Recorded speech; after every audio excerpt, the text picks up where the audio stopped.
Welcome once again to Pagan Perspective, double week of subs this month. My name is Tara, and this week's topic is about people moving away from Christianity and being drawn to paganism and why that is.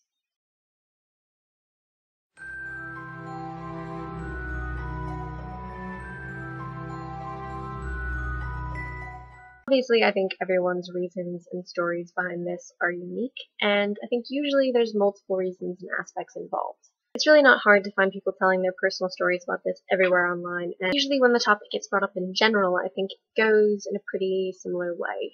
That usually people bring up some negative things that they say tend to exist within Christianity and types of bad experiences people have had. Contrastingly, bring up some good things that they say tend to exist within paganism and some good types of experiences that people have had with paganism. And that's really totally fine. I think there's some interesting contrasts and observations that get brought up in that, and all of the experiences behind that are totally valid. Obviously, I don't like people making sweeping generalizations, but when it's done with a mind towards the fact that there's complexity and diversity on both sides, that some of the negative things that are being attributed to Christianity exist within paganism as well, and the positive things that they're attributing to paganism exist within parts of Christianity as well, fair enough to make some statements about some observations and tendencies overall. I'd like to focus on a different aspect of something that I think draws a lot of people to paganism, or to any religion really, that I don't hear a lot of people talking about, so it'll be interesting to see what you guys think of this idea. I think there's an extent to which what religion or religions you're attracted to and which ones you're repelled by is really a matter of personal taste. I'm not really talking about personal preferences as far as beliefs and values and things like that. Across the board and among all people, regardless of their religion, I feel like there's a certain extent to which religious and spiritual experience is pretty similar. It brings up similar kinds of emotions and things, but I think that what a good religious experience feels like within each particular religious group has its own unique flavor. And I think that people who are attracted to that certain religion or religious group tend to have an affinity for that particular flavor of religious experience. It might sound really confusing, but bear with me. There's a few people that I know who are Wiccan, and I don't think that this applies to Wiccans generally, but it applies to these specific individuals. When I look at their particular beliefs and values, I notice that there's actually nothing about their beliefs and values that would be out of place in certain kinds of Christianity. And yet at the same time, I don't think that those individuals would have any interest in returning to Christianity, even those particular subsets of Christianity that perfectly align with their beliefs and values and are great communities and everything. And the question is, why Wicca?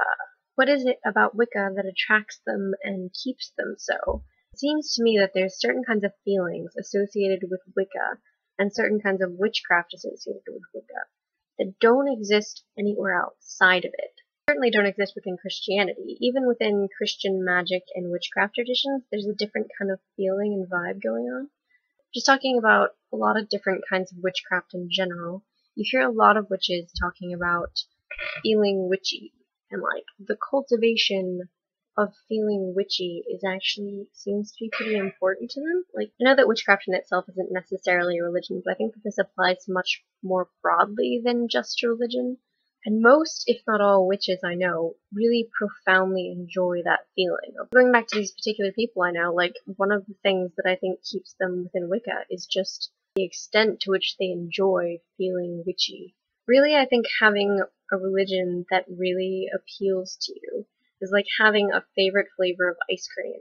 And having other religions that don't appeal to you are like having flavors of ice cream that you're like, meh, it's okay. Or, yeah, it's nice, but I don't particularly crave it. It's not something that I'm gonna want regularly. And other flavors that you're like, ugh, gross.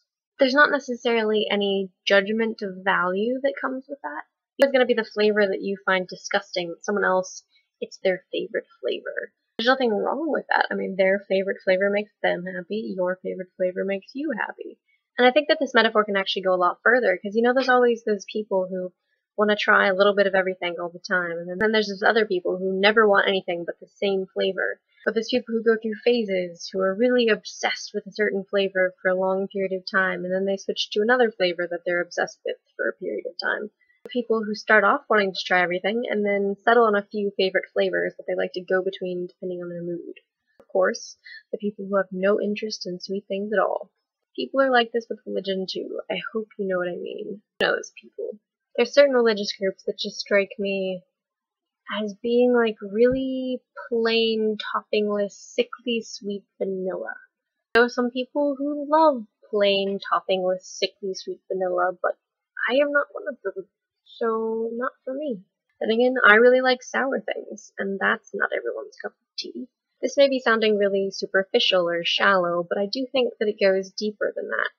I think some of it ultimately comes down to a difference in what you like to feel connected to. And I think every religion makes you feel connected to different kinds of things, or different combinations of things, or has different vibes associated with those things. There's certain really powerful feelings in parts of paganism that come from things like feeling connected to your ancestors, or feeling connected to nature, or to something ancient. Like there's certain groups within paganism that seem to be composed of people who get a really powerful good feeling from feeling connected to their ancestors and to the religion of their ancestors. And what that particular feeling feels like is something that I think is pretty unique to the flavor of religious feeling that is associated with that specific religious branch.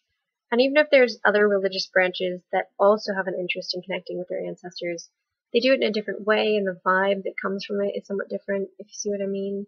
Personally, I'm one of those people who started out wanting to sort of try little bits of everything. Then I found a few flavors, and flavors make me happy. They're what I most enjoy. They're what I crave. So why would I abandon those for something that I don't enjoy as much? It's not that I had any real negative experiences that put me off from all of Christianity. It's just that Christianity was never to my taste. There's aspects that I find interesting and appreciate and all, and I can enjoy those when someone's sharing it with me. But in general, it just doesn't do it for me. If a particular religious flavor appeals to you, you can tell. You're attracted to it, you're captivated by it, you're inspired by it. It gives you these intense feelings. Some people are raised on certain flavors of Christianity that they just find gross. It's like when you have a kid who has a certain food that they just find disgusting. If you force them to eat it all the time, it doesn't necessarily make them like it. Usually it just leaves a bad flavor in their mouth and makes them hate it more. And if later in life, when they get to choose what foods they put on their plate, they decide never to eat that food again and instead to seek out other foods that they enjoy and that make them happy, can you blame them?